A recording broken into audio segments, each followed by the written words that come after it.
एक सेक्टर जो बड़ी सुर्खियों में और बड़ी तेजी से आगे बढ़ता दिख रहा है वो है रेलवे स्पेस से। और आइए इसी स्पेस की एक कंपनी से करते हैं मुलाकात और नाम है ट्रांस रेल लाइटिंग सिस्टम्स। और ईपीसी सेक्टर से जुड़ी कंपनी पावर ट्रांसमिशन और डिस्ट्रीब्यूशन का करती है कंपनी कारोबार, और साथ ही पावर ट्रांसमिशन डिस्ट्रीब्यूशन की वर्टिकल में 200 से ज़्यादा प्रोजेक्ट पूरे कर चुके हैं।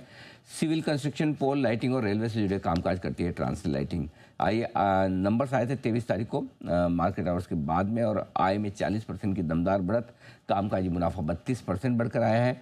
मार्जिन्स स्टेबल रहे, 12% के आसपास थोड़े से कम हुए, लेकिन 27% की ग्रोथ मुनाफे में दिखी है। आई कंपनी के एमडी और सीईओ रणदीप नारंग साहब हमारे साथ कार्यक्रम में हो रहे शामिल। सर ने दिल्ली यूनिवर्सिटी से बीकॉम की डिग्री हासिल की है, साथ ही इंस्टीट्यूट ऑफ मार्केटिंग मैनेजमेंट से आपने मार्केटिंग में पोस्ट ग्रेजुएशन डिप्लोमा भी किया है।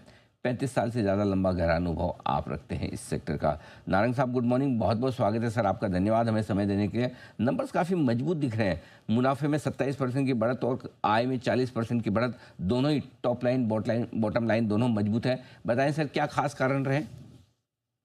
सिग्बी जी, एज हमने बताया था आरएचपी में दिसंबर में जब हम लिस्ट हुए थे that we will maintain the guidance and जो हमारी ऑर्डर बुक है वो स्ट्रांग है with good margin profile, execution skills अच्छा है, एंड जो हमने बोला उसको हमने अमल किया, and therefore we have a healthy revenue growth and also margin growth जी।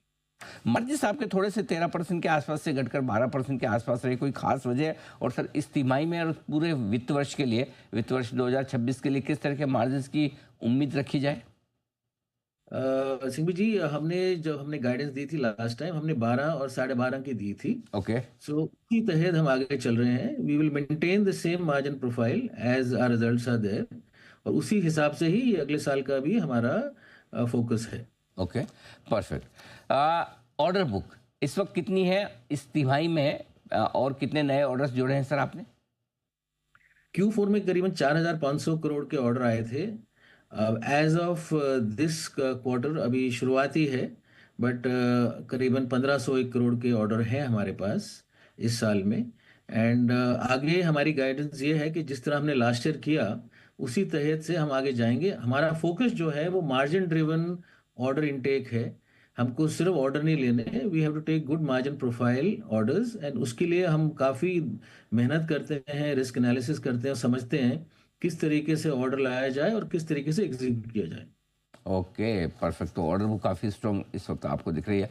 आपने जो 200 करोड़ के आसपास के कैपेक्स प्लान अप्रूव किए हैं सर, बताएं वो कब तक आप शुरू करने वाले हैं? शायद आपके आईपीओ के पैसे भी उसी में निवेश होंगे। देखिए जी, ये हमारा फेज 2 है जो हमने अप्रूवल लिया है बोर्ड से, which is the expansion phase 2, जो कि अभी हमें प्रिंसिपल अप्रूवल मिला है, और हम ये चाहते हैं कि इसको 18 महीने तक एग्जीक्यूट कर लें। इसमें हमारा मोस्टली है टावर्स और कंडक्टर का फेज 2, और साथ में tools and plans for execution of this order book which we have, उसके लिए हमने ये कैपेक्स रखा है जी। ठीक बात है, परफेक्ट है। इसके अलावा वित्त वर्ष 2026 के लिए किस तरह की ग्रोथ की उम्मीद ओवरऑल आपकी कंपनी से रखी जाए, सेल्स के लिहाज से, आय के लिहाज से, मुनाफे के लिहाज से?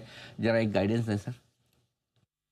देखिए, हमारी जो थिंकिंग है करीबन 23 से 25% हम ग्रोथ फिर करेंगे। हमारी ऑर्डर बुक स्ट्रांग है और ऑर्डर बुक एग्जीक्यूशन फेज में आ गई है, सो ये हम करेंगे। और हमारी जो एबिटा की गाइडेंस है वो सिमिलर रहेगी as we have shown in Q4, 12.2% तक हम जाएंगे। सो आइडियली हम मेंटेन करना चाहेंगे बिकॉज ऑर्डर बुक स्ट्रांग है।